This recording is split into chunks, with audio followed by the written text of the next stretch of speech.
It's Friday, July 5th. Let's talk PlayStation. So before we get started, I should just mention real quick, I'm once again in a scenario where I have to film this early. So it's currently Wednesday, still going to go up on Friday as usual, but I'm going out of town, so I just have to do it this way.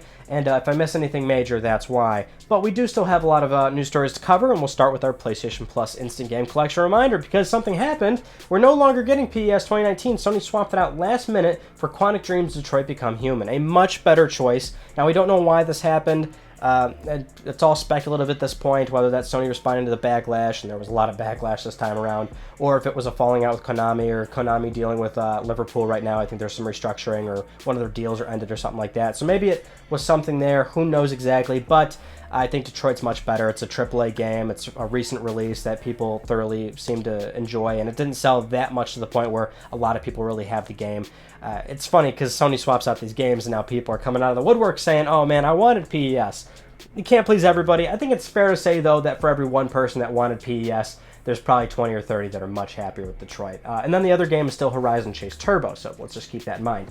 Now, our first news story, we'll get right into the PS5 stuff because this stuff really happened earlier in the week, but still pretty interesting nonetheless. It's more or less Sony reconfirming what they've been telling us prior, but we've got some interesting comments in there. So the Wall Street Journal published this report about Sony's strategy with PS5 moving forward, so a bunch of Sony representatives apparently commented on this, and Sony Corporation CEO Kenichiro Yoshida made some comments, but basically they're saying that the PS5 is going to be aimed at hardcore users, serious gamers that are interested in graphics-heavy games, very big-budget AAA titles, serious players that love the features of their console. But Kenichiro Yoshida went as far to call the device niche, which is certainly polarizing. That's the one comment that's been very divisive and been at the point of discussion lately. I wouldn't look too much into it because while it is a very weird comment, PlayStation is the breadwinner of Sony Corporation. It makes the most revenue for the company, so it's kind of weird to hear him say that when inherently that's not really the case whatsoever. PS4 is going to sell 100 million consoles this year. Surely PS5 is going to do quite well, you'd have to imagine, especially how it's sounding right now and how it's shaping up to be. Maybe it was just a matter of him referencing the fact that the machine is going to be focused in such a manner where it very much is going to be a premium device off the bat, right? So it's maybe a $499 console, that's what we're all expecting, but it will play PS4 titles. It'll be very easy to transition over. You can bring your PlayStation VR. Maybe they won't do any weird little gimmicky type things like the touchpad again. Now keep in mind the touchpad still has to exist on PS5 because it will play PS4 games, but maybe they won't do anything extra to that as well. Adding something that is also kind of weird or ridiculous. I hope they don't do something like that. It complicates game development moving forward, and it also makes it harder to do backwards compatibility when you have all these games that are made with some weird little feature on the controller. That means it has to be there every single time afterwards. And then the other part of this story is that Sony more or less said they're stepping away from independent developers a little bit, basically saying that, look, we're going to be focusing on these big second-party deals, we're going to be focusing on these big-budget games, doing more acquisitions. We'll get to that in a second, but a lot of independent developers are feeling pretty snubbed right about now, and it's certainly disappointing to see this direction, although business is business. I can see why they're doing this. It's just such a far cry from 2013 when they were super supportive of independent developers on PS4. And you guys remember that. I mean, the independent developers got a lot of stage time. Sony was supportive in sending out dev kits, doing payment plans, just doing anything to get everybody on PlayStation.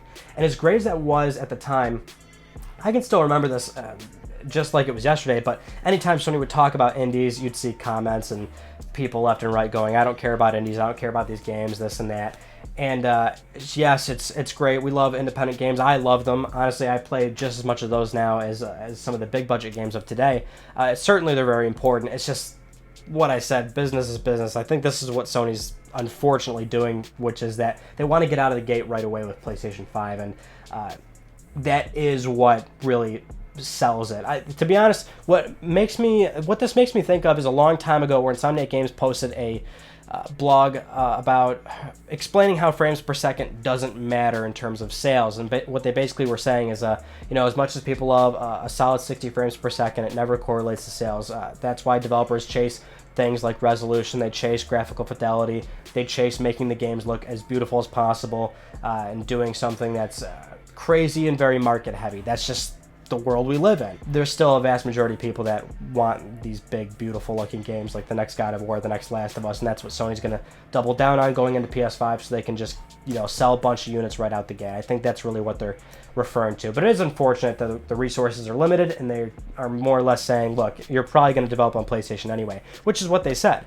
And that's also kind of a shitty way to look at it, but it's true, which is that when, say, the next generation PlayStation sells a lot of units, you've got to look at it from the small guy, which is that an independent developer is typically going to try and release on as many platforms as possible. That's just the way it is. And it is that way because you look at it from their point of view, which is that that's their food on the table. That's the roof above their head. That's what they have to do to make their living, or that's their passion project. You know, they're working out of their garage, or they got a small studio. They got, you know, anywhere from 15 to 20 people, possibly even less. They have to release on every platform to get their game out there, to get their name out there, to make a lot of money. And so they can't really ignore a platform like PlayStation if, in theory, it does really well. They can't really afford to stand up to the big guy and not release on PlayStation and release everywhere else. That's kind of as cutthroat as it is. You know what I mean? I hate that it is that way, but it is that way. Now, to get back to the acquisition thing, that's something that we actually covered on Tuesday's video, so you can go ahead and watch that, because the news there is that Sony Interactive Entertainment President and CEO Jim Ryan said they're very much looking into purchasing more studios. This is the second time now on record where they've said they are looking into acquiring more studios, whether that's actually bringing on an existing studio, making one organically, or purposely building one like they've done in the past. So go check that video out if you haven't seen it already, but we're more or less discussing what developers they might possibly buy, because the other part of that news is that Remedy has been doing a lot of interesting things with PlayStation lately, and not only that, but they got the IP back for Alan Wake. So that game is, a lot of people really enjoyed that game, and it was under Microsoft's ownership for a long time, but now Remedy has Alan Wake back. So in theory, they've confirmed that they could bring that game to other platforms if they wish to do so. And the current history that we're looking at here is that Sony's visited Remedy, Remedy's visiting Sony Studios. The back and forth is there, so it really looks like this is a situation where a discussion is being had in terms of an acquisition. And if you'd like to see other studios that we are theorizing of what Sony might buy, again, go check out our Tuesday video. Now, getting into some of the smaller news stories, PlayStation Vue is going up in price, so no matter what tier it is, it's increasing by $5. So even if you're subscribed to it right now, this will take effect after July 30th of that billing period. So if you are subscribed to the $44.99 plan, it's going to go up to $49.99 and so on and so forth for whatever PlayStation Vue has. I'm not actually on the service. I've heard people really enjoy it, but never fun to have the price go up, that's for sure. But while we're on the topic of a TV and movie streaming service, God of War is apparently keen to be turned into a movie at some point. So the film and director Stephen Knight is apparently talking to Sony right now in very early stages of just kind of theorizing what they would possibly do with the project. There's some interest there, more or less. Nothing has started or anything like that. No script, pre-production, nothing like that. But the director has said, yeah, I'm talking to PlayStation about it. He nominates Dave Bautista to play Kratos. I think that's a good choice. But just kind of saying, how they should approach the film, which is that you can't do it like a game. Try and approach it like a book, where you take some of the key elements out and do it that way, which is a bit different from when Sony originally formed PlayStation Productions, which is their new film studio that's going to be turning PlayStation IP into television and film. We currently have rumors suggesting that the first project that's currently being worked on right now is Twisted Metal, so maybe we could see God of War come out of this as well. But initially when that was formed, Sean Layden said, you can't condense a game into a movie, and you can't actually do anything in regards to what the games did. Try and do your own isolated story into a movie. And that's how they're approaching the Uncharted movie, which is that it's an origin story of Drake and not necessarily focusing on any of the core games or the PS Vita spin-off or anything like that, or the prequel, excuse me.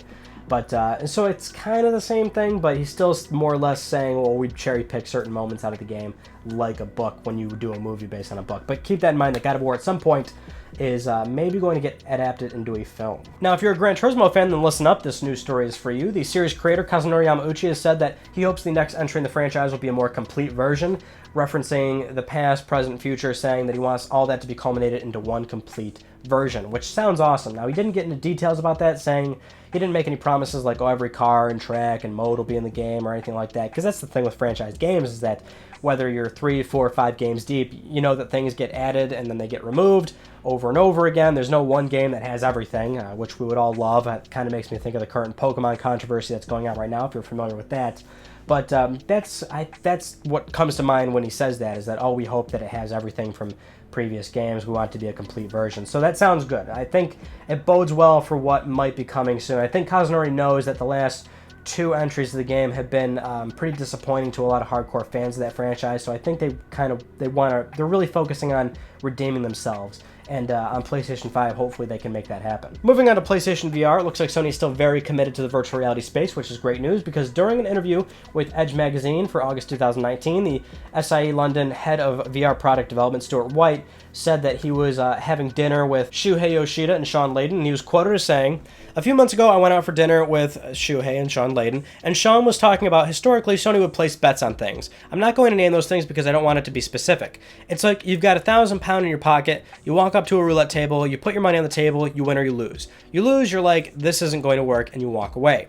In the past, there have definitely been times when we've experimented with something that hasn't worked, so we shut it down. But from the very top of the organization, there's something here with VR. All hardware has limitations, but there is something here that if we don't keep investing, keep playing on that roulette table, somebody else is going to come along and win big."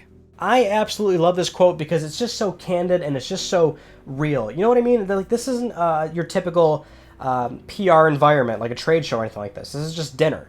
They're just hanging out and genuinely talking about games and things like that. And this is some pretty heavy confirmation that Sony's really trying, and they really care about PlayStation VR, and they want it to work, and they understand that it's so early in the process of the space really flourishing and really expanding and getting to a point where it's much more competitive and much more compelling, and a lot more cost-effective to a lot of consumers as well. It's still a very big barrier of entry for not the greatest performance, but I'm glad that Sony sees that, and I'm glad that they understand very much so that it is a bet, and they are basically saying that, yeah, we're certainly making a pretty big wager here, that we could be spending years of R&D and money wasting all this efforts on a space that isn't going to thrive or it isn't going to work long term.